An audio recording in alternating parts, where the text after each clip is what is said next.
Bismillahirrahmanirrahim. Assalamualaikum warahmatullahi wabarakatuh.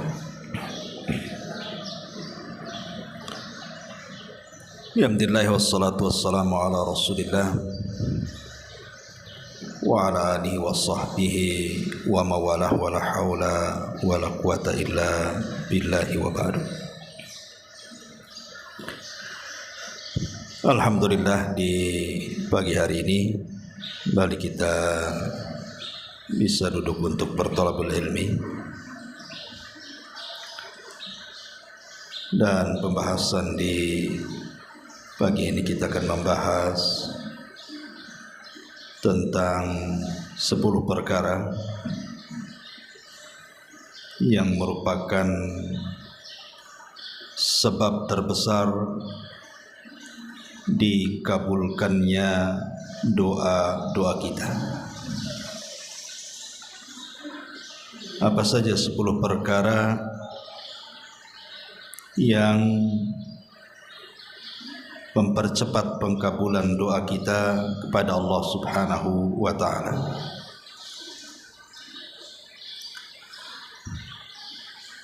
Ma'asyiral muslimat yang dimuliakan Allah Subhanahu wa ta'ala, sering kita mendengar sebagian masyarakat awam, mereka sering mengatakan, saya sudah banyak berdoa dan berdoa, bahkan bertahun-tahun saya berdoa, tetapi tidak kunjung pula diijabah Allah Subhanahu wa ta'ala. Maka jawabannya adalah, boleh jadi tidak dikabulkan doa kita ini karena ada beberapa perkara. Yang pertama, memang kita ini adalah orang yang tidak berhak mendapatkan pengabulan doa.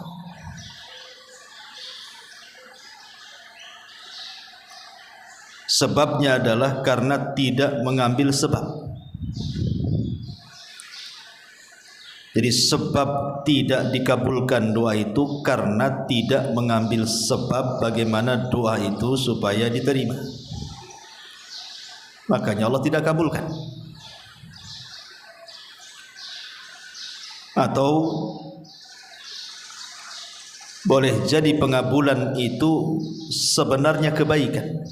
Jadi ketika Allah Subhanahu wa ta'ala tidak mengabulkan doa itu, boleh jadi Allah Subhanahu wa ta'ala hendak memberikan kebaikan kepada kita. Karena ada orang-orang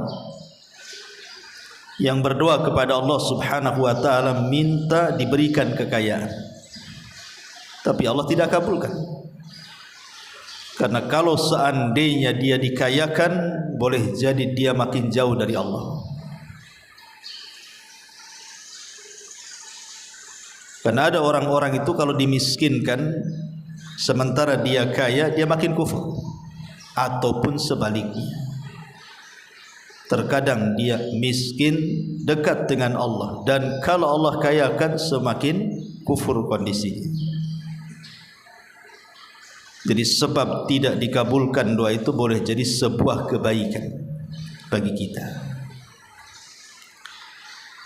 Atau boleh jadi Allah Subhanahu wa ta'ala mengulur waktu, karena likulli syai'in ajal. Setiap segala sesuatu itu ada waktunya.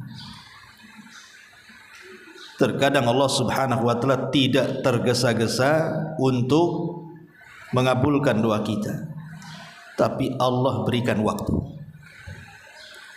dan Allah Subhanahu wa ta'ala pasti akan kabulkan. Kapan waktunya terserah Allah. Atau boleh jadi Allah Subhanahu wa taala tidak kabulkan di dunia, tetapi Allah Subhanahu wa taala jadikan pengabulan doa itu dalam bentuk pahala yang disimpannya untuk kelak mengangkat derajat kita di surga, sehingga di dunia tidak dikabulkan. Sengaja Allah Subhanahu wa taala simpan sebagai pengangkat derajat kita di surga. Atau boleh jadi Allah Subhanahu wa taala tidak mengabulkan doa kita, bukan tidak dikabulkan permintaannya, tetapi Allah mengabulkan yang lainnya. Yang diminta lain, yang dikabulkan lain pula. Seperti contohnya, kalau di antara kita ada anak kita yang sakit, kemudian kita berdoa kepada Allah Subhanahu wa taala supaya anak kita sembuh. Bertahun-tahun kita ini berdoa supaya anak kita sembuh dari sakitnya, tapi tidak kunjung sembuh. Pertanyaannya, apakah doa kita tidak manfaat untuk anak kita? Kita katakan manfaat. Lah kan enggak sembuh-sembuh anaknya. Dari mana kemudian ada manfaatnya? Ya, bisa saja dia tidak sembuh tapi Allah tidak wafatkan. Boleh saja memang dia tidak disembuhkan tetapi Allah tidak wafatkan dia. Artinya pengabulannya dengan cara menghindarkan bala yang akan menimpa kita. Seperti orang yang meminta kepada Allah supaya usahanya dilancarkan, atau rizkinya diluaskan, atau urusannya dimudahkan. Dia sudah berusaha tuh mencari uang, mencari rizki dengan lelah letih, susah payah, peras keringat dan begitu seterusnya, tapi tetap saja penghasilannya seperti itu. Yang ngojek ke sana kemari ya gitu-gitu saja hasilnya. Jual es ke sana kemari ya segitu juga hasilnya.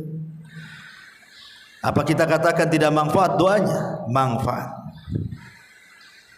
Boleh jadi yang harusnya mungkin ketika dia bekerja itu dia kecelakaan, tabrak orang atau nabrak orang atau jatuh kalau dia tukang dari ketinggian.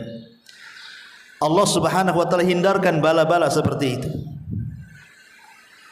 Jadi tidak ada doa yang tidak bermanfaat. Semua doa itu bermanfaat.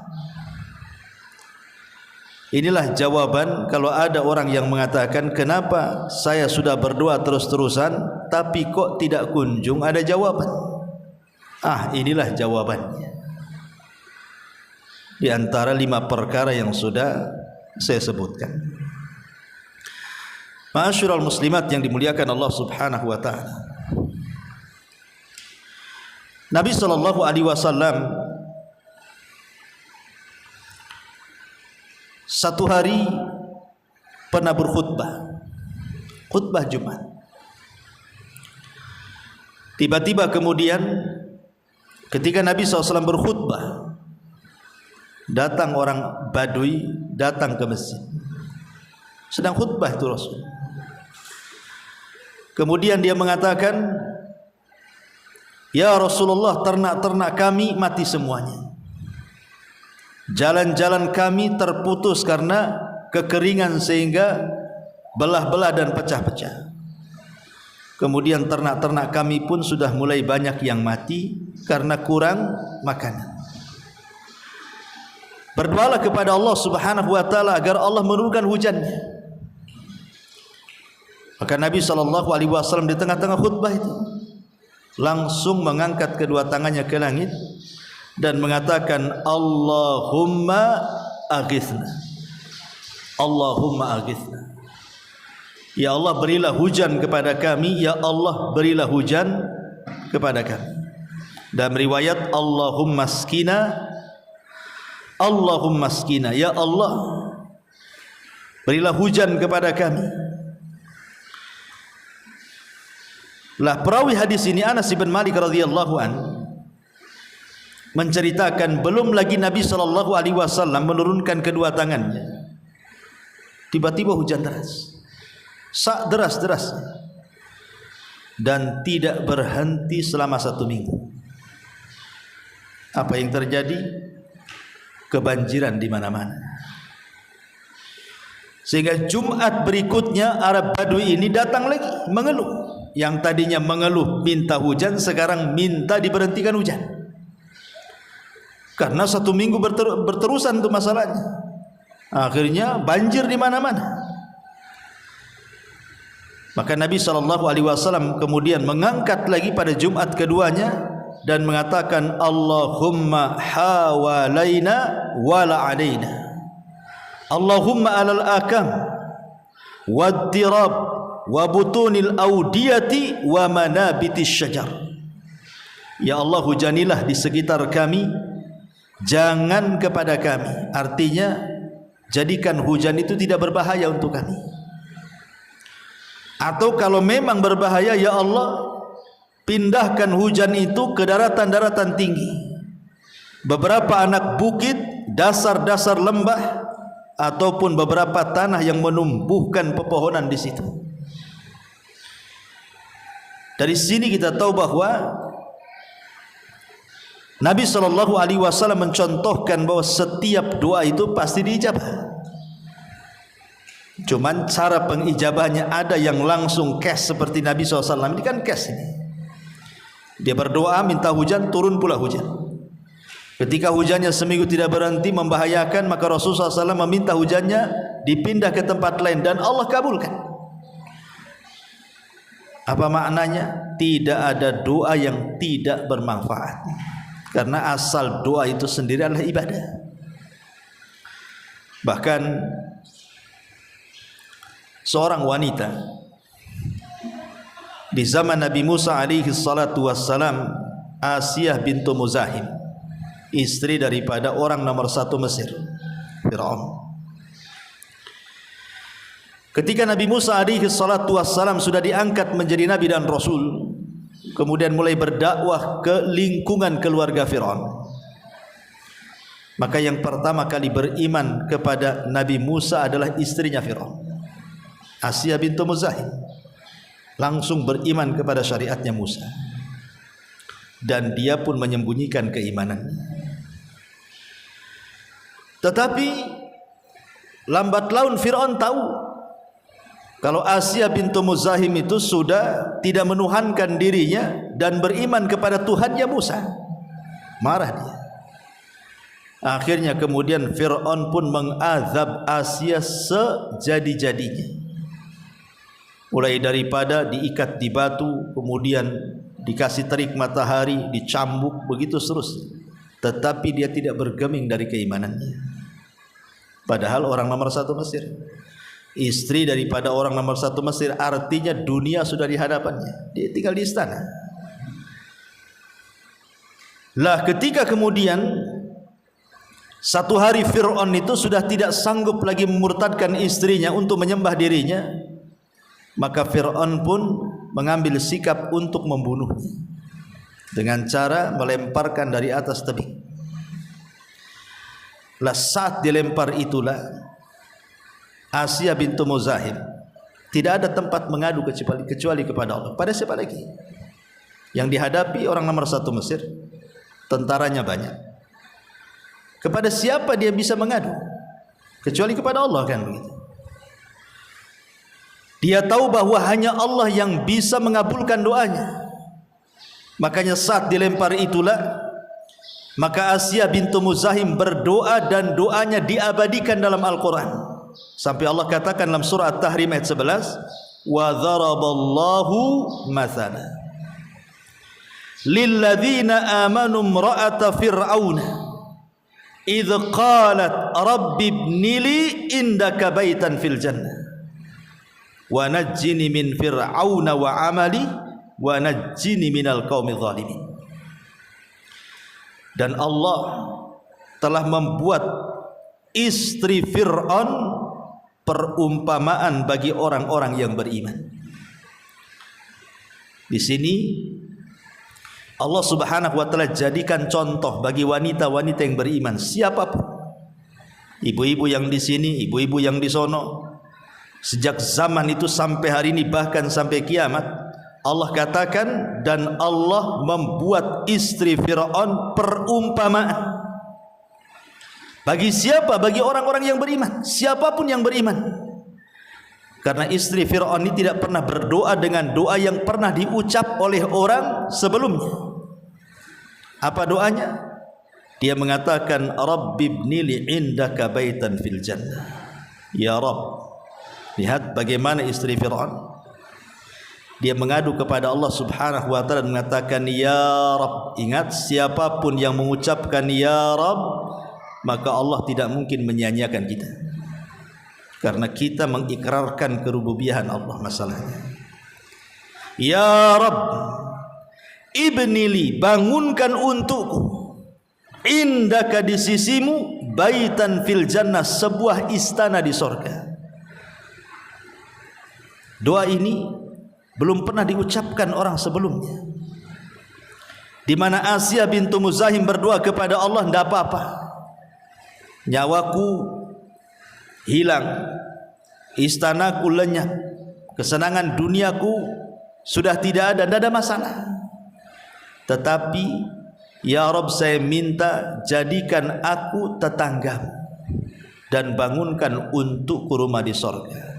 Istrinya Fir'aun mendahulukan tetangga sebelum rumah. Dan di sini kaidah juga sering saya ucapkan kan di sini. Ibu kalau cari rumah, jangan melihat rumahnya dulu, tapi lihat tetangganya. Ibu udah bosan nih di sini, mau pindah ke perumahan yang lain, jangan dilihat rumahnya dulu. Karena kebanyakan kita ini kalau cari rumah pasti rumahnya dulu kan dilihat. Bagus enggak? View-nya ada enggak? Pasumnya ada enggak? Jalannya lebar enggak? Bukan itu yang diajarkan Al-Quran. Sebelum melihat rumah itu, lihat tetangga di sekitarnya, muslim atau kafir, ada tempat ibadahnya atau tidak, lingkungannya islami atau tidak, mayoritas orang di situ siapa, bisa istiqomah enggak kalau saya tinggal di sini, akidah saya bisa berubah atau tidak, makin semangat ibadah atau tidak. Itu yang harusnya dipikirkan dulu. Kalau fasilitas mendekatkan diri kepada Allah sudah ada di perumahan itu, baru ibu koclok tuh, tinggal nyari rumahnya yang mana. Mau dihuk, mau kopel, mau apa, terserah. Makanya di sini istrinya Fir'aun mengajarkan satu doa, Rabbibnili indaka, ya Rabb, bangunkan untukku di sisimu. Maksudnya jadikan aku tetanggamu.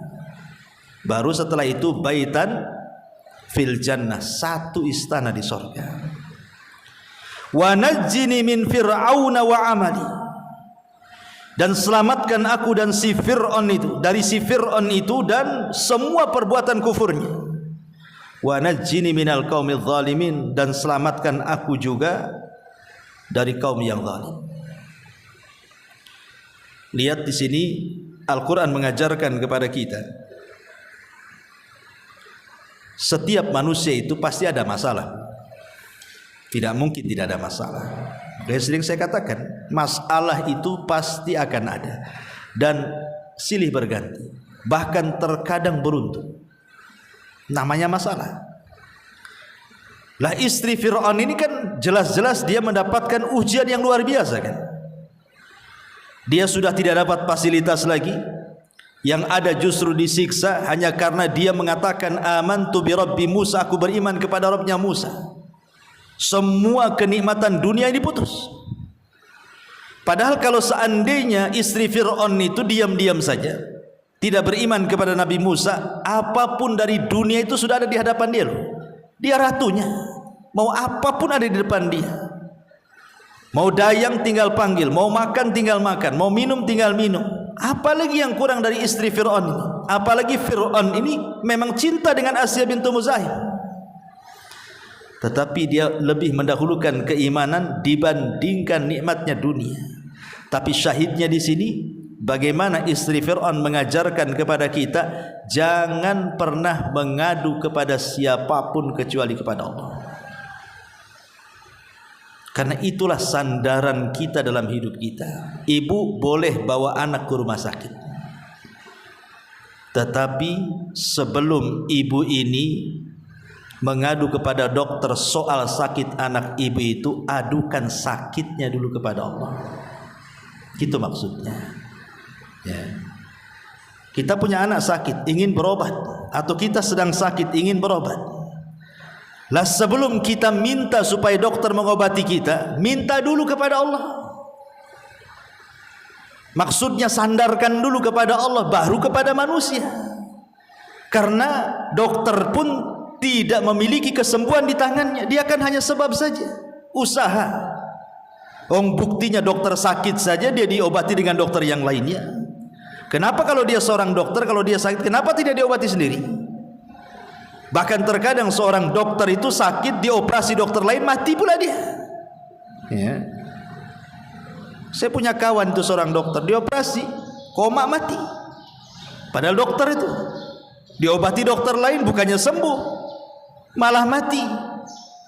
Artinya bahwa kesembuhan bukan di tangan dokter, kesembuhan itu di tangan Allah. Makanya sebelum menyandarkan sesuatu kepada manusia, sandarkan dulu kepada Allah. Lihat Asiyah bintu Muzahim, dia sandarkan kepada Allah, Rabbi ibnili indaka baitan fil jannah wa najjini min fir'auna wa amali wa najjini minal qaumidz zalimin. Karena begini, Allah Subhanahu wa taala itu lebih rahim kepada hambanya dibandingkan seorang ibu kepada anaknya. Contoh sejarah, ketika terjadi perang Hunain, maka Nabi SAW dimenangkan dalam peperangan itu bukan hanya mendapatkan harta ghanimah yang banyak, tapi juga mendapatkan tawanan-tawanan wanita-wanita musyrik, menjadi budak tawanan. Jadi dari sekian budak wanita yang ditawan itu, Nabi SAW memandang kepada seorang ibu. Ibu ini kayaknya lagi bingung, karena kan ramai, ya. Tetapi mata Nabi SAW terpusat kepada ibu itu. Kenapa? Ibu ini keliling-keliling. Setiap ada bayi, kemudian diambil, kemudian diangkat, dipandang wajahnya, kemudian dikasih lagi. Kemudian keliling lagi, nampak ada bayi, diangkat lagi, dilirik lagi, dikasihkan lagi sama ibunya. Rupanya Rasul baru tahu bahwa ibu ini kehilangan bayinya. Setiap ada bayi disangka anaknya, setiap ada bayi disangka anaknya. Ya. Sampai ketika ibu ini putus asa, karena semua bayi yang digendong di situ bukan anaknya. Ketika dia terduduk, sudah pusing. Ya, udah sedih, udah kalut, tiba-tiba adalah seseorang itu membawa bayi, rupanya itu anaknya. Saking senangnya, kemudian dia ambil bayinya, kemudian dia susui sampai air susunya muncrat kemana-mana karena saking senangnya dia nggak peduli. Ya. Dan dia tidak mau melepaskan anaknya itu. Kemudian Nabi SAW memanggil para sahabat dan mengatakan, kalau seandainya kalian gari parit, kemudian kalian letakkan kayu bakar, kemudian kalian nyalakan api, kemudian kalian suruh wanita itu yang sudah menemukan anaknya disuruh melempar bayinya ke api, kira-kira mau tidak? Kata sahabatnya, nggak mungkin lah. Ibu itu udah sayang betul sama anaknya. Anak itu sudah hilang, sekarang sudah dapat, kemudian kita suruh melemparkan bayi itu ke api. Mana mungkin, mustahil ibu itu mau melemparkan anaknya ke dalam api. Karena ibu itu sayang. Maka Nabi SAW mengatakan, Allahu arham bi ibadihi. Allah lebih sayang dengan hamba-hambanya dibandingkan ibu itu dengan anaknya. Apa kata Rasul? Allah jauh lebih sayang kepada hamba-hambanya dibandingkan ibu itu dengan bayinya. Kalau saya buat analogi begini, Ibu punya anak, nakal sanakal-nakal, durhaka sadurhaka-durhakanya, kurang ajar dengan kita. Tapi satu hari anak ini diberikan hidayah, akhirnya minta maaf kepada kita. Satu hari minta maaf, tentu kita masih dongkol karena masih kurang ajar. Tapi anak itu terus setiap hari merengek-rengek supaya ibunya itu memaafkan dia. Terus setiap hari seperti itu. Memang dia menyesal, dia tidak akan berbuat lagi, dia sudah minta maaf. Pokoknya dia terus memelas kepada ibunya. Kira-kira Bu, memaafkan enggak ibu? Pasti akan dimaafkan. Tidak mungkin tidak dimaafkan. Anak senakal apapun, kalau sudah nampak baiknya, apalagi mau bertobat, apalagi terus setiap hari meminta maaf dan nampak kebaikannya, saya kira hati ibu akan luluh. Tidak mungkin enggak luluh. Pasti akan luluh, pasti akan memaafkannya. Boleh jadi akan merangkulnya lagi. Lah Allah subhanahu wa ta'ala jauh lebih memaafkan hamba-hambanya dibandingkan seorang ibu yang dirhakai anaknya kemudian minta maaf kepadanya. Allah lebih sayang dengan hamba-hambanya. Artinya kalau kita ada masalah kemudian mengadukan perkara kepada Allah subhanahu wa ta'ala, mustahil Allah tidak mungkin tidak mengabulkan doa kita. Kalau kita ketuk terus. Makanya sering saya katakan, tidak ada yang mustahil bagi Allah.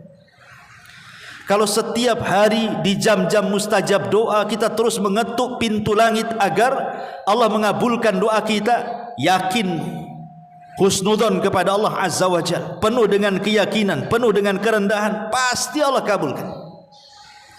Rahasia ini yang terkadang luput kepada orang tua yang berputus asa dengan kenakalan anaknya.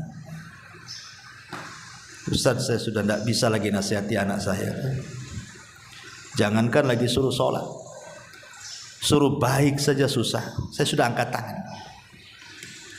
Sebagian ibu yang lainnya, aduh, boro-boro katanya mau sholat, tidur aja anak saya itu. Kadang-kadang bertengkar pula dengan anak gara-gara disuruh sholat tak mau. Sekarang anak saya sudah besar, kita ini mau berperang pula sama anak gara-gara nyuruh sholat. Sebenarnya kuncinya supaya anak kita ini mudah untuk sholat itu salah satunya apa? Ketuk pintu langit. Ketuk pintu langit. Yang mengeraskan hati anak kita siapa? Allah. Yang melembutkannya juga Allah. Coba kalau seandainya kita ini punya anak sanakal-nakalnya, ibulah setiap sepertiga malam berdoa, setiap malam, atau di waktu-waktu mustajab saat hujan turun, umpamanya, saat di antara adzan dan qomat, di hari Jumat setelah asar sebelum maghrib, terus seperti itu setiap hari pintu langit ibu ketuk, mustahil Allah tidak kabulkan. Karena Allah lebih sayang dengan hamba-hambanya dibandingkan seorang ibu dengan bayinya. Itu harus yakin itu. Ya. Ini yang kemudian luput. Kenapa? Tidak, doa itulah silahul mukmin kata Rasul. Senjata loh. Itu senjatanya. Kenapa nggak yakin? Karena orang ini kalau mengurus anaknya kemudian anaknya tidak sadar-sadar itu karena tidak pernah kita gunakan senjata ini sebenarnya. Senjata doa. Doa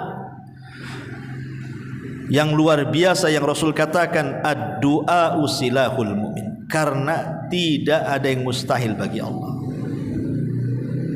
Makanya Nabi Allah Zakaria itu kan sudah tua, kemudian istrinya pun sudah tua dan mandul. Artinya kan mustahil punya anak tuh. Kalau sudah tua otomatis menopause, sudah susah punya anak. Ditambah-tambah mandul lagi, sudah tua plus mandul. Artinya double gitu ya. Tidak mungkin wanita seperti ini punya anak, mustahil. Tetapi rupanya tidak ada yang mustahil bagi Allah. Dengan terus-terusan berdoa Zakaria di mihrabnya, apa yang terjadi? Allah kabulkan doanya. Akhirnya kemudian istrinya hamil melahirkan Yahya ibnu Zakaria. Dari sini ada kaidah yang kita anggap mustahil, tetapi bagi Allah itu mungkin. Yang kita anggap mustahil, bagi Allah itu semua bisa mungkin. maka jangan pernah meremehkan pengkabulan doa. Jangan pernah. Jangan pernah mengecilkan Allah. Jangan pernah mengecilkan Allah. Tetapi walaupun demikian, jangan pula kita melampau dalam berdoa. Oh, kalau gitu Allah, kita harus yakin Allah akan mengabulkan semuanya. Ya, selama doa kita ini tidak melampau dan tidak dilarang. Contoh ibu berdoa, ya Allah jadikan aku nabi, kan kurang ajar. Ya, nabi tidak ada lagi kecuali Nabi Muhammad. Karena Rasul mengatakan la nabiyya ba'di, tidak ada nabi sepeninggal. Atau umpamanya seorang wanita, ya Allah berikan suami 4, ya tidak bisa. Ya, seorang istri tidak boleh berpoligami kan itu. Nah, itu kan berlebihan namanya. Atau seorang suami, ya Allah carikan istri saya 20, kan berlebihan itu kan. Jadi nggak boleh, walaupun kita yakin Allah itu maha besar dan kita tidak boleh mengecilkan, tapi bukan berarti kita boleh meminta sesuatu yang diharamkan, tidak boleh. Tetapi kaedahnya jangan kecilkan Allah.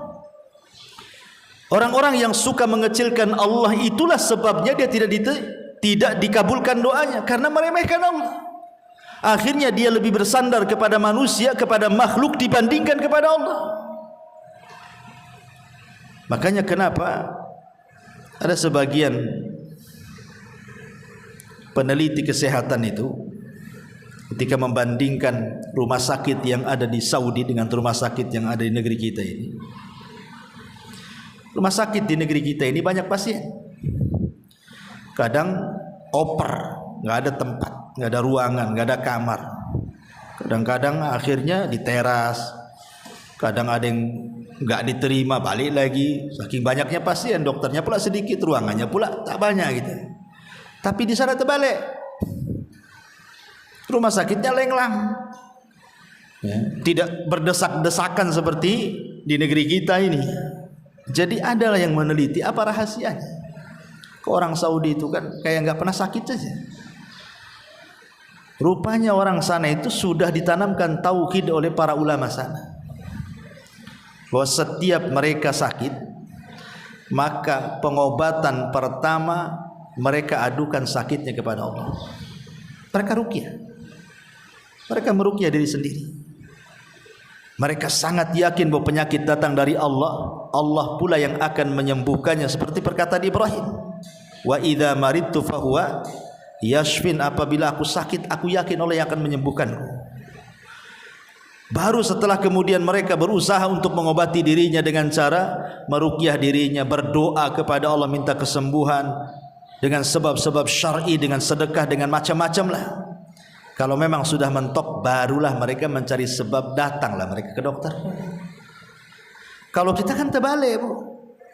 Kalau sakit pertama kali datang ke dokter dulu. Tolong dok, sembuhkan saya, sembuhkan anak saya. Dokter loh, bukan Tuhan. Ya. Dokternya pula orang awam, tidak pernah ngaji. Ya, saya berusaha, sisanya kepada Allah katanya. Allah pula dikasih sisa tuh dokternya ini. Jadi ada orang-orang yang kemudian tidak yakin dengan Allah, dia lebih yakin dengan manusia. Baru kalau sudah mentok, rumah sakit angkat tangan, dokter angkat tangan, baru dia tawakal kepada Allah. Ya sudah, kalau mau sembuhkan ya sudah, sabarlah. Kan nggak begitu harusnya. Dia nggak yakin dengan Tuhan kalau yang seperti ini. Harusnya kan minta dulu kepada Allah, baru kepada makhluk. Kepada makhluk itu hanya sebab saja, karena makhluk sendiri tidak punya kesembuhan menyembuhkan orang. Lah di sini pembahasan kita di pagi hari ini, kita akan mencoba mengupas 10 perkara yang disebutkan oleh para ulama tentang 10 yang sangat besar perannya di dalam pengabulan doa. Yang pertama, ulama mengatakan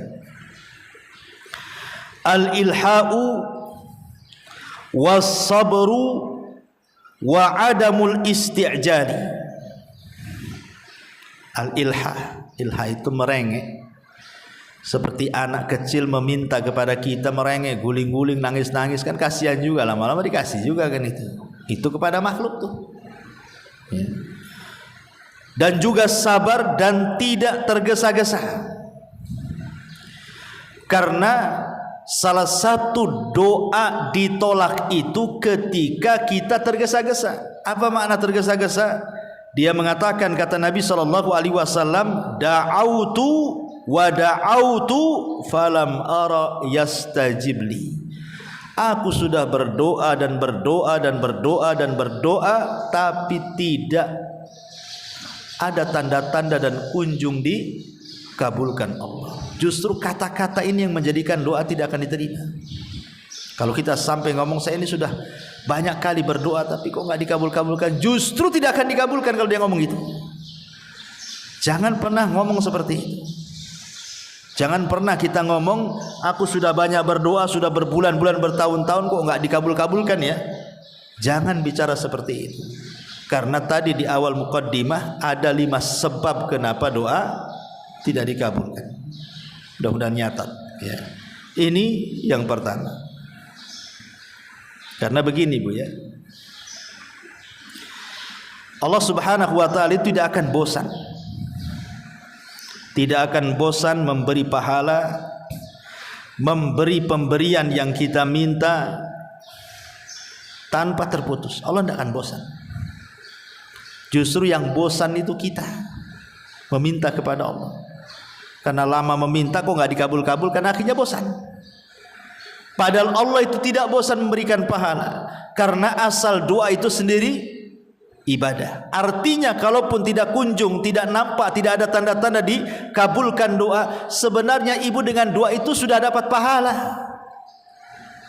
Sudah dapat pahala gitu ya. Pahalanya itu kalau ibu sekali doa dapat pahala. Terus hakikatnya sedang mengumpulkan pahala. Karena orang yang tidak pernah berdoa kepada Allah dinyatakan sombong. Sombong dia, orang yang tidak meminta kepada Allah Azza wa Jalla. Karena mustahil bagi Allah Subhanahu wa ta'ala tidak akan mengabulkan doa kalau dia benar-benar berdoa kepadanya. Makanya Rasul mengatakan, wallahi la yamallullahu hatta tamallu. Demi Allah, Allah tidak akan pernah bosan sampai kalian yang bosan. Kemudian yang kedua, at-tadarru wal inkisar.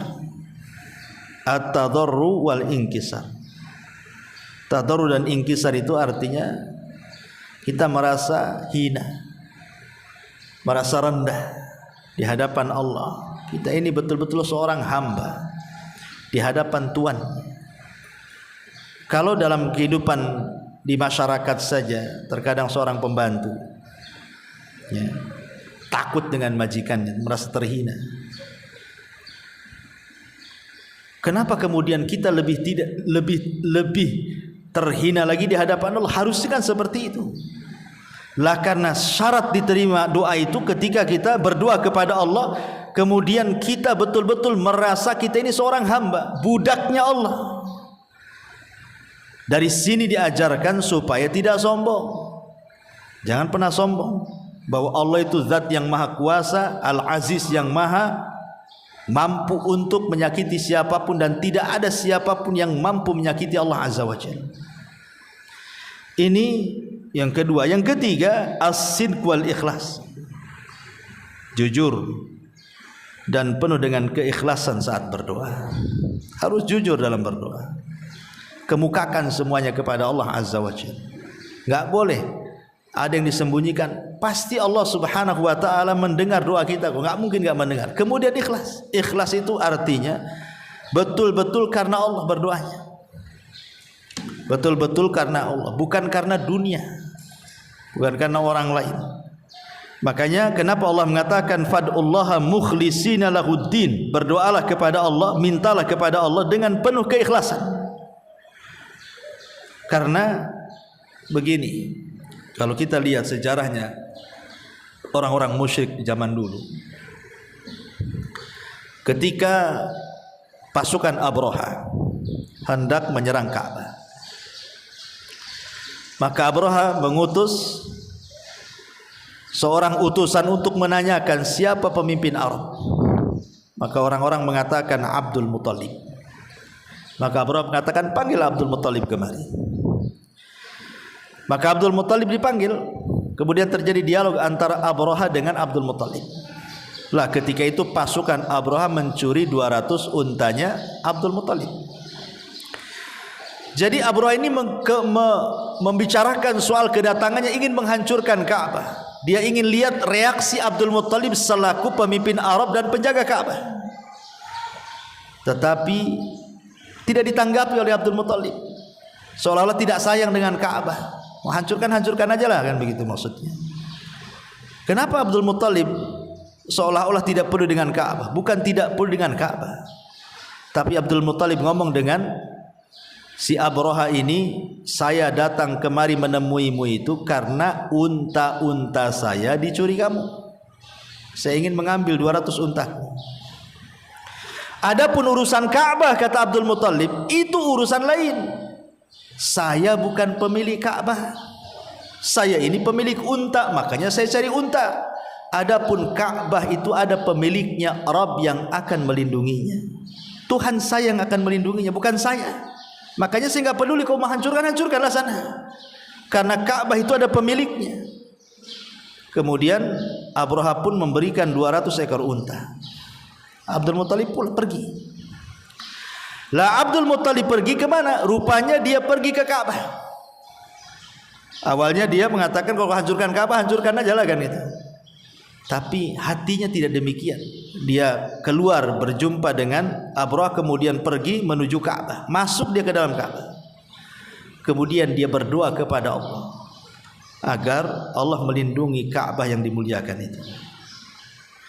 Dari sini lihat bagaimana kelakuan orang-orang musyrik Arab. Kalau sedang kepepet saja butuh Allah.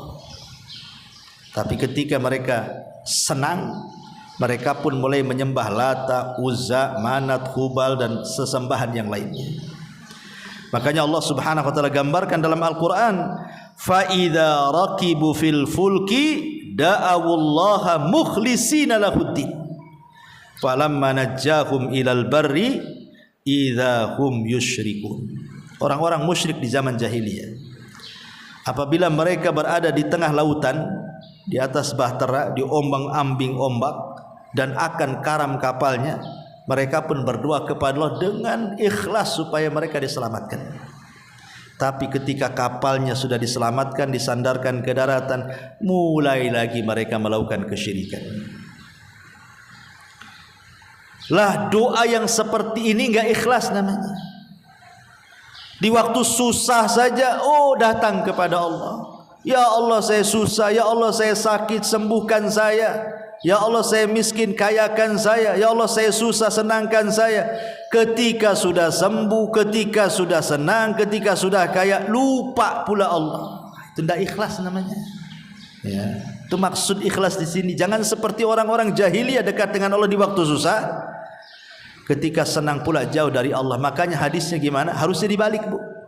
Ta'arraf ilallah firraha ya'rifka fisyiddah. Kenali Allah di waktu senang supaya Allah kenal di waktu sulit. Jangan dibalik. Kondisi kita ini dibalik. Kalau ibu datang ke rumah sakit, hampir semua lisan orang yang sakit itu ada yang istighfar, ada yang zikir, ada yang macam-macam kan. Kita sering mendengar itu di rumah sakit itu tasbihnya nggak lepas ya. Ada yang baca Quran, ada yang apa tuh di rumah sakit. Iya lagi sakit ya, coba keluar dari rumah sakit dah sembuh, dah lupa tuh zikir-zikir itu.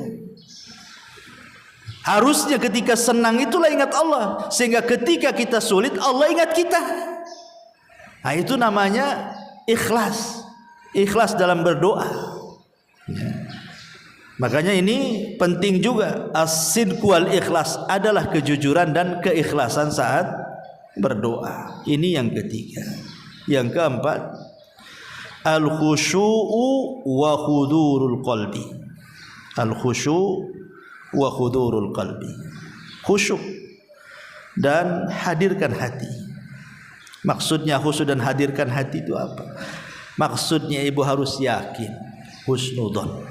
berbaik sangka kepada Allah, yakin Allah itu pasti akan mengabulkan. Makanya orang tidak boleh berdoa itu, ya Allah ighfirli in syi'tah, ampuni aku jika kau mau. Kok gitu doanya? Jika kau mau ya kayakan aku, jika kau mau sembuhkan aku. Itu tidak yakin. Doa itu harus keyakinan. Allah itu zat yang maha yakin keberadaannya, maka jangan berdoa kecuali dengan keyakinan. Zat yang maha yakin harus berdoa dengan penuh keyakinan. Jangan kita yakini Allah itu ada, ragu-ragu pula saat berdoa. Enggak boleh ragu-ragu. Ya Allah sembuhkan saya, tapi enggak yakin saya sembuh katanya. Lah kok bisa gitu? Ya. Karena dokter sudah vonis saya 3 hari lagi mati nih. Kata siapa? Yang ngasih umur itu Allah Azza wa Jalla.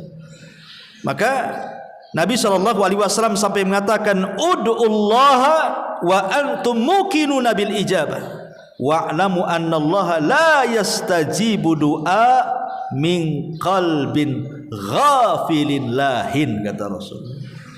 Berdoalah kepada Allah sementara engkau yakin bahwa Allah mengabulkan kita. Jangankan cerita doa, Bu. Dalam dunia perobatan ada yang namanya istilah sugesti. Sugesti, tahu kan Ibu istilah sugesti itu? Ada orang yang cocok dengan bodrek saja, kena paramek nggak cocok tuh. Ada orang cocoknya dengan puyer, ya, kena panadol nggak hilang tuh kepalanya. Kenapa kok begitu? Kan sama-sama isinya juga ada paracetamolnya, ada macam-macamnya kan begitu ya. Itu sugesti yang berlebihan kan. Seolah-olah yakin nih kalau bodrek ini pasti saya sembuh. Paramek 3 butir pun tetap aja sakit kepala. Ada orang itu hanya satu, itu sebenarnya sama aja isinya. Boleh jadi racikannya sama, mungkin dosisnya sama, tapi keyakinan yang berbeda kan. Itu soal kesehatan loh. Makanya zaman dulu kalau ada orang datang ke kiai, kemudian dikasih air gitu kan, bacakan Fatihah, dikasih ludahnya kiai, minum, sembuh dia. Karena yakin dengan Pak Kiainya kan. Yakin tuh dengan air ini pasti berkah ini, udah didoakan sama Pak Kiai itu. Ya, padahal dia hanya baca Fatihah saja. Tapi dia yakin tuh. Lah artinya sugesti itu juga dalam dunia nyata pun memang bisa tuh. Apalagi kalau berdoa kepada Allah, harus yakin harusnya bahwa Allah itu pasti mengabulkan doa kita. Yakin seyakin-yakinnya, khusyuk sekhusyuk-khusyuknya, tampakkan hati. Makanya Rasul mengatakan, ketahuilah bahwa Allah tidak akan mengabulkan doa dari hati yang lalai dan hati yang tidak yakin. Maka khusyuk, hadirkan hati penuh dengan keyakinan, itu diantara penyebab mustajab doa.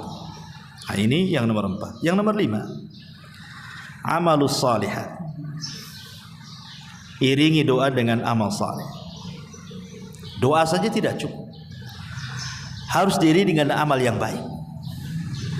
Allah Subhanahu wa taala ketika menceritakan soal Zakaria, Allah katakan, wa Zakaria idza nada rabbahu rabbi la tadharni fardan wa anta khairul warithin fastajabna lahu wa wahabna lahu Yahya wa aslahna lahu zawjahu innahum kanu yusari'una fil khairat wa yad'unana raghaban wa rahaban wa kanu lana khashiin. Dan Zakaria ketika menyeru Rabbnya, ya Rabb, jangan kau tinggalkan aku sendiri, dan engkau sebaik-baik pemberi waris, maksudnya pemberi keturunan. Maka Allah kabulkan tuh Zakaria, dan Allah berikan kepada Zakaria Yahya, dan kami perbaiki dia dan juga istrinya. Kenapa? Karena mereka keluarga Zakaria itu kanu yusari'una fil khairat. Mereka adalah orang-orang yang bersegera melakukan kebaikan. Dan mereka berdoa kepada kami dengan penuh harap dan takut, dan mereka orang-orang yang khusus saat beribadah kepada kami. Artinya sebab pengkabulan Zakaria dan keluarganya itu sehingga minta anak Allah kabulkan, karena memang kehidupan Zakaria dan istrinya adalah orang-orang yang bersegera melakukan kebaikan. Jadi salah satu penyebab besar doa itu diterima Karena ada amal-amal soleh yang lainnya yang menopang doanya tuh. Contoh umpamanya ibu ingin sembuh, sakit, ya Allah sembuhkan saya. Ditopang dengan cara apa? Selain juga minta kepada Allah, datang ke dokter minta obat, juga sedekah. Karena sedekah juga salah satu penyembuh. Ya. Iringi dengan amalan yang lainnya. Minta doa orang-orang yang soleh, karena itu bentuk tawasul juga. Ya, jadi iringi dengan amal soleh yang lainnya, jangan terpatok dengan doanya saja. Ini juga yang nomor 5. Yang nomor 6, thayyibul mat'ami wal malbas. Ini juga pengaruh besar. Usahakan yang dipakai dan yang dimakan itu atau yang diminum sesuatu yang baik, sesuatu yang halal. Abi Hurairah radhiyallahu anhu, dia berkata, Rasulullah SAW bersabda, Innallaha thayyibun la yaqbalu illa thayyiban. Allah itu zat yang maha baik, tidak menerima kecuali yang baik-baik. Wa innallaha amaral mu'minina bima amara bihil mursalin. Dan Allah telah memerintahkan orang-orang yang beriman sebagaimana Allah perintahkan para rasul. Ya ayyuhar rusul kulu min thayyibati wa'malu salihan inni bima ta'maluna alim. Wa qala ya ayyuhalladzina amanu kulu min thayyibati ma razaqnakum. Wahai para rasul, makanlah dari yang baik-baik dan beramal saleh. Wahai orang-orang yang beriman, makanlah dari yang baik-baik yang kami rizkikan. Kemudian Rasul menyebutkan seorang laki-laki, dzakara rajula yutilu safar. Laki-laki ini sudah lelah lama, entah berbulan-bulan menjadi musafir. Asy'atha aghbah. Saking lamanya di jalan, karena orang safar dulu kan di padang pasir, Bu ya. Lama jalannya, nggak ada pesawat, nggak ada kereta, nggak ada bus, ya pakai unta, kadang jalan kaki berbulan-bulan. Ya namanya kena debu, kena apa ya, kotor semua lah bajunya, pakaiannya, badannya, rambutnya. Asy'atha aghbar. Ya muddu yadai yunadi rabbah. Dia pun mulai berdoa kepada Rabbnya dengan mengangkat kedua tangannya. Kemudian mengatakan, Ya Rabb, Ya Rabb, wahai Rabb kabulkan doaku, wahai Rabb kabulkan doaku. Maka Allah subhanahu wa ta'ala tidak kunjung mengabulkan doanya, padahal dia punya 4 syarat diterima doa. Orang ini kan punya 4 syarat diterima doa. Salah satunya adalah seorang musafir. Dia kan musafir. Musafir itu mustajab doanya. Yang kedua, dia orang susah. Orang susah itu paling cepat dikabulkan doanya, karena doa orang susah itu ikhlas. Yang ketiga, mengangkat kedua tangannya, karena Rasul yang mengatakan innallaha hayyun karim. Allah itu zat yang maha pemalu tetapi maha pemurah. Yastahi min abdihi idza rafa'a yadayhi an yaruddahuma sifra. Allah malu kalau ada hamba mengangkat kedua tangannya meminta kepada Allah. Allah malu kalau membiarkan kedua tangannya kosong. Artinya mengangkat kedua tangan salah satu penyebab dikabulkan doa. Kemudian yang keempat, ya Rabb, ya Rabb, dia pun memelas, merengek kepada Allah. Artinya 4 sebab sudah ada. Pertanyaannya, kenapa nggak dikabulkan? Rupanya ini masalahnya. Wa mat'amuhu haram, wa mashrabuhu haram, wa malbasuhu haramun, wa ghudiya bil haram. Makanannya haram, minumannya haram, pakaiannya dibeli dari yang haram. Dia pun badannya dibesarkan dari daging yang haram. Fa anna yustajabulah. Bagaimana akan dikabulkan doanya tuh? Bayangkan, 4 penyebab doa terkalahkan dengan 1 penghalang doa. Dia kan sudah punya 4 tuh, harusnya doanya dikabulkan, tapi 1 penghalang doanya, karena makanan yang dimakan haram. Maka yang 4 gak ada gunanya. Nah, maka ini juga kenapa kemudian doa-doa kita tidak pernah dikabulkan. Boleh jadi salah satunya adalah faktor masalah makanan, ya, makanannya haram, tidak halal, dan begitu seterusnya. Yang nomor 7, at-taubatu wal istighfar. Bertobat dan istighfar. Tobat dengan istighfar itu beda. Kalau tobat itu perbuatan, kalau istighfar itu ucapan. Dan ini harus digandengkan antara istighfar dan tobat itu. Orang kalau hanya istighfar saja tidak cukup. kalau dia tidak diiringi dengan perbuatan. Saya megang botol minuman sambil dengar astagfirullahaladzim, minum lagi astagfirullahaladzim, diterima? Mana bisa, karena baru istighfar kan. Kalau astagfirullahaladzim buang homernya, itu baru benar tuh ya. Astagfirullahaladzim minum lagi, habis minum astagfirullahaladzim lah, ngapain itu? Ibu habis kumpul-kumpul lagi gibah, tersadar astagfirullahaladzim kita lagi gibahin orang, nyambung lagi ya, astagfirullahaladzim, jadi main-main jadinya kan. Kalau astagfirullahaladzim langsung pergi dari situ. Astagfirullahaladzim kita gibahin orang, anak pulang dulu, gitu harusnya. Astagfirullahaladzim tapi masih dengerin ya, handsetnya dibuka pula, ngomong apa orang tuh. Ini kan nggak bisa kayak gini, itu belum tobat namanya. Makanya tobat dan istighfar itu dua kata harus bersambung, lisan dan perbuatan. Nah, salah satu mustajab doa itu ketika seseorang itu berdoa didahului dengan tobat dan istighfar, kemudian berdoa setelahnya, maka doanya manjur. Makanya kenapa kalau kita lihat dalam surah Al-Qasas ayat 16 Allah mengatakan Rabbi inni zalamtu nafsi faghfirli faghfaralah. Ya Rabb, aku sudah mendolimi diriku, ampuni aku. Maka setelah dia istighfar meminta ampun, apa kata Allah? Faghfaralah, maka Allah pun ampuni dia. Allah ijabah, Allah ampuni dia. Setelah dia meminta ampun dan bertobat, baru datang ampunannya kepada Allah Subhanahu wa ta'ala. Sama dengan Nabi Adam. Nabi Adam ketika diturunkan di dunia di mana? Ada yang mengatakan di Sri Lanka, di India sana. Kemudian Hawa diturunkan di mana? Di Jeddah. Kemudian keduanya saling mencari, sampailah di satu tempat dan saling mengenali, disebut dengan Arafah. Disitulah Allah Subhanahu wa ta'ala turunkan kalimat pertama yang dibaca Adam dan juga Hawa. Apa kalimat pertama yang diucapkan Adam dan Hawa saat berjumpa di Arafah? Rabbana, gimana?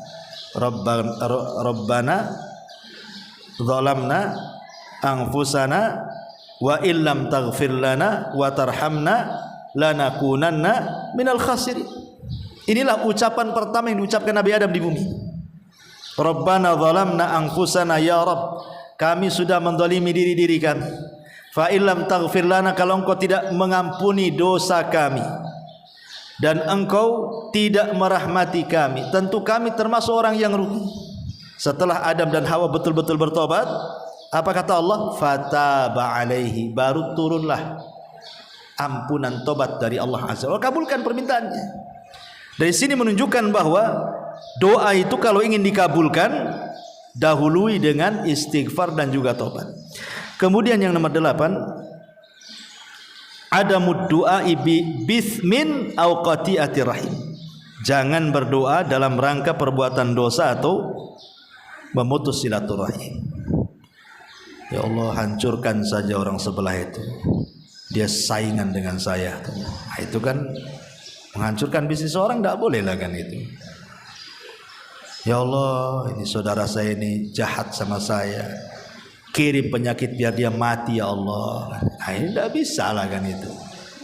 Doa untuk sebuah keburukan atau perbuatan dosa nggak akan dikabulkan ya. Kemudian yang nomor 9, hamdulillah wassana alaihi baina yadayi doa. Sebelum berdoa puji dulu Allah. Sama lah dengan makhluk kan. Ibu kalau mau merayu orang karena ingin meminjam sesuatu atau meminta sesuatu, kan salah satu jurusnya supaya dia ngasih permintaan kita atau kita hendak meminjamkan sesuatu, pasti ibu rayu dulu tuh. Entah dengan perbuatan ibu dekat-dekat dengan dia, entah dengan cara muji-muji dia, entah dengan cara akrab-akrab dulu dengan dia, kan begitu. Baru setelah itu pinjam uang. Tidak mungkin lah ibu baru kenal tiba-tiba pinjam uangnya, dikasih nggak dikasih, baru kenal kok. Ya pasti kenalan dulu, diakrabi dulu. Oh, nampak nih tasnya kalau datang ke pengajian besar tasnya, jangan-jangan isinya uang semua ya. Mulai didekati, dirayu Rupanya buku catatan, ya kan? Intinya bahwa seseorang itu mendekati manusia saja pasti dipuji dulu, didekati dulu. Maka Allah itu mimbabil aula. Namanya ini mafhum aulawi.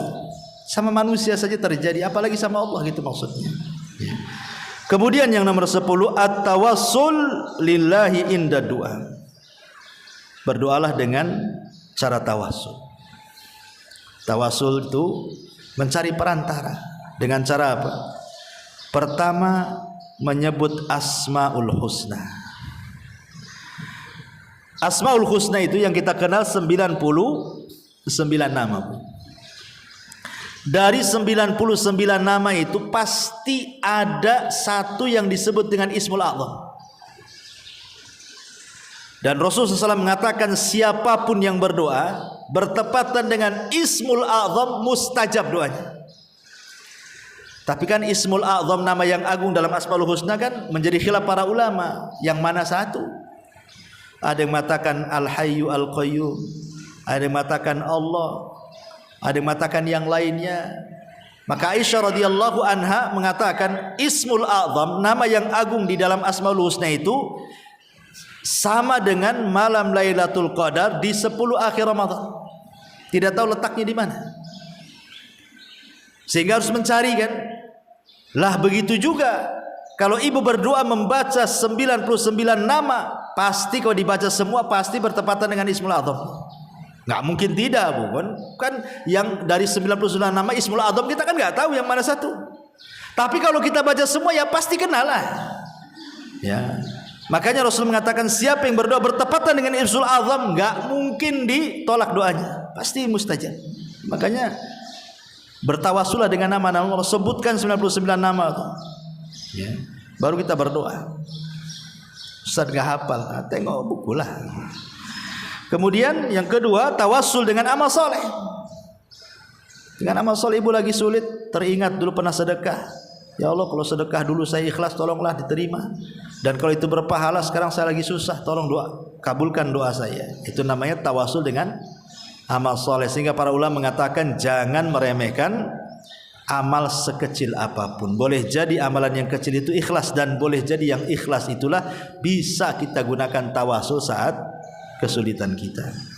Ataupun tawassul dengan orang soleh yang masih hidup, datang ke ustadz, ke kiai atau kawan yang nampaknya rajin ibadah, nampaknya soleh soleha, minta doa mereka. Ya, karena itu tawassul dengan amal soleh. Kemudian yang terakhir sebagai tambahan, di antara penyebab mudahnya doa itu dikabulkan adalah berdoa fi auqatil ijabah, di waktu-waktu yang mudah dikabulkan, seperti sepertiga malam akhir, karena malaikat lagi turun, Allah juga turun. Minta kepada Allah di sepertiga malam akhir, atau hari Jumat setelah asar sampai maghrib, atau di antara adzan dan qomat, atau ketika ibu safar, atau ketika turun hujan.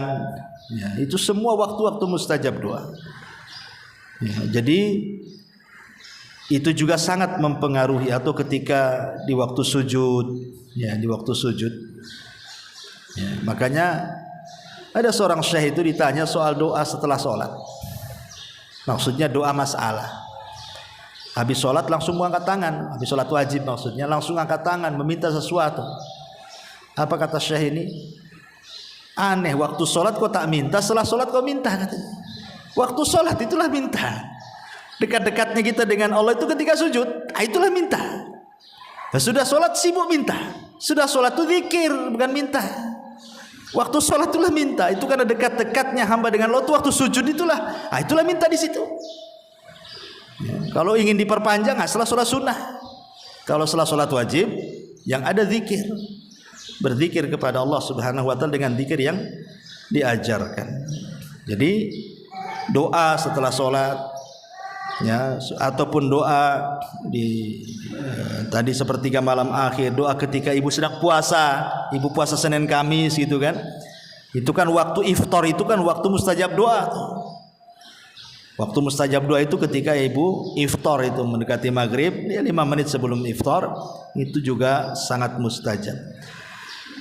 Wallahu alam, ini diantara perkara-perkara mudah dikabulkan doa.